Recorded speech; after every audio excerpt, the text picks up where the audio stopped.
Atreus! J'arrive! Pourquoi ne pas faire confiance à ton fils? Ne le laisse pas tourner. Pourquoi refuser de le voir tel qu'il aimerait être vu?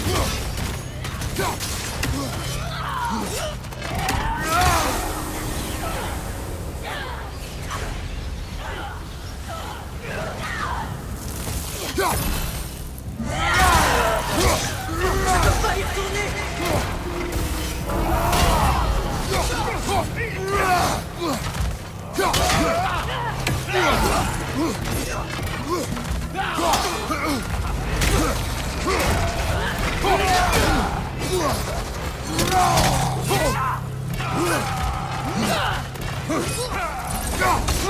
C'est impossible.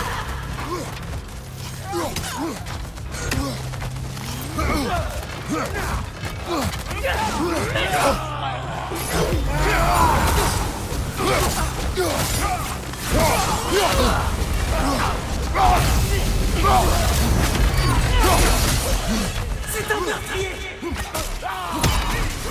C'est tout ce que j'ai bien fait. Et maintenant, je l'ai compris. Il a tué sa famille. Atreus! Je suis là!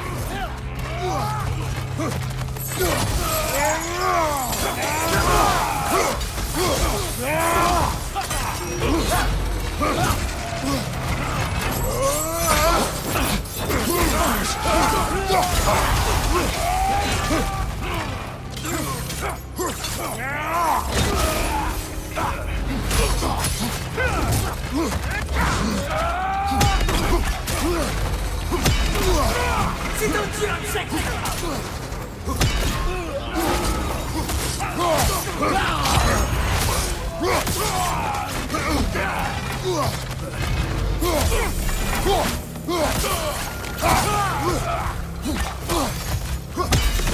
Je suis en danger avec lui.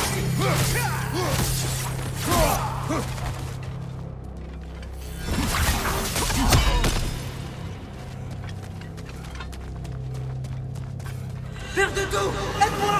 C'est un monstre.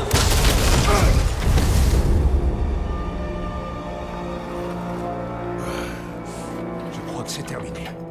Avons-nous réussi l'épreuve? Je n'ai pas le sentiment d'avoir réussi. Je vois que la porte a disparu. Ou elle n'a jamais été là. Elle joue encore avec nous. Qu'est-ce que c'est? Une kelpie! Il est rare d'en voir dans ces contrées. Elle doit leur appartenir. Nous mènera-t-elle à elle? Je vais lui demander. Gentiment. Tout doux, ma belle. Tout doux. C'est ça. Oui. Souhaites-tu parler de ce que t'ont fait subir les nornes? Non.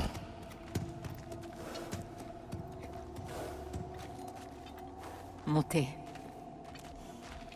Gentille fille. Des créatures adorables, mais au tempérament capricieux. D'où je viens, on disait aux enfants qu'une kelpie les y noirait s'ils s'approchaient des loques.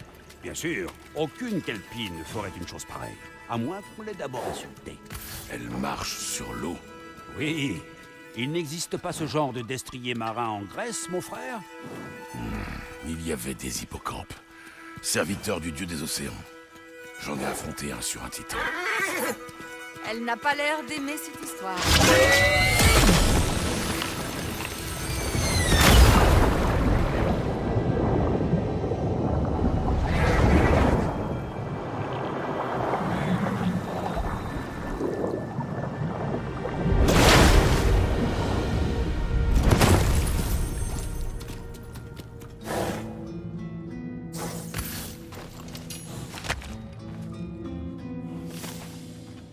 Nous y voilà.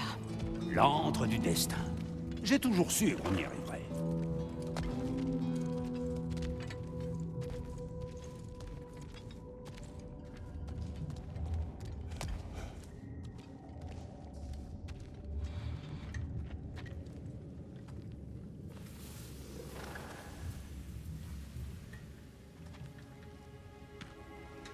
Kratos, Freya et la tête de Mimir pénètrent dans le foyer des Nornes, d'un pas hésitant.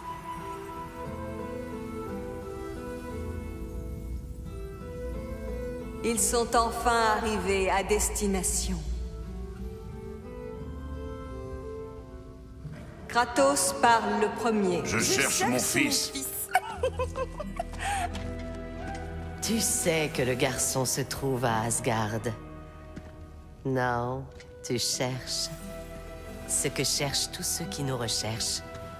Tu veux connaître la fin de ton histoire? Le fantôme de Sparte fronce les sourcils d'un air menaçant. Il résiste à la tentation de grogner. Oh, il cède.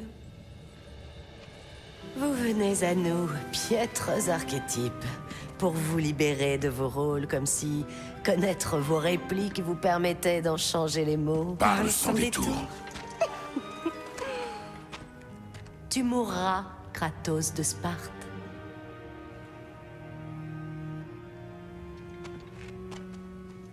Mais vous l'avez appelé destructeur du destin. Il doit bien y avoir un moyen de changer sa destinée. La destinée n'existe pas, Farfadet.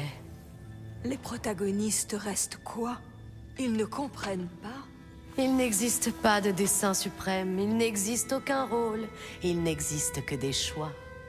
Que les vôtres soient si prévisibles nous ferait presque passer pour devineresses. Quand mon fils est né, Taisez-vous!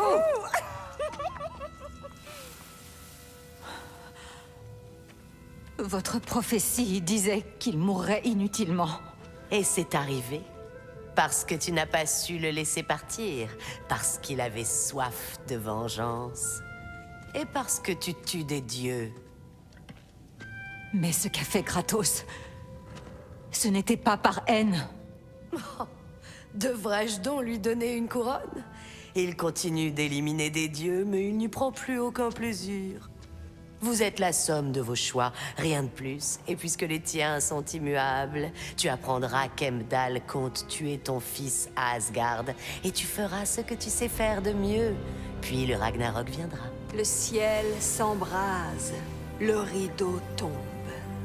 Exeunt omnes. Heimdall.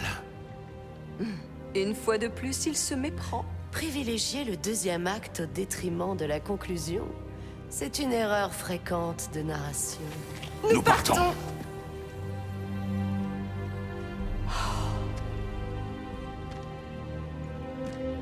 Il s'éloigne, suivi de près par Freya.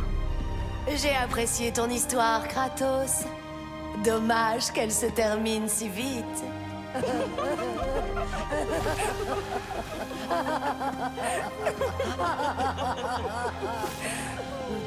Eh bien, voilà qui était instructif.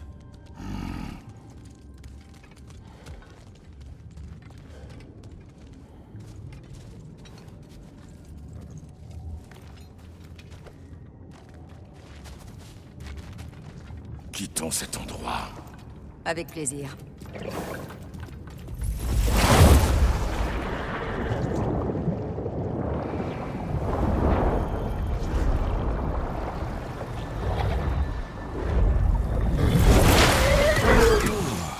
J'aime mieux ça. Je sens déjà les choses revenir à la normale. Attendez. Cet arbre.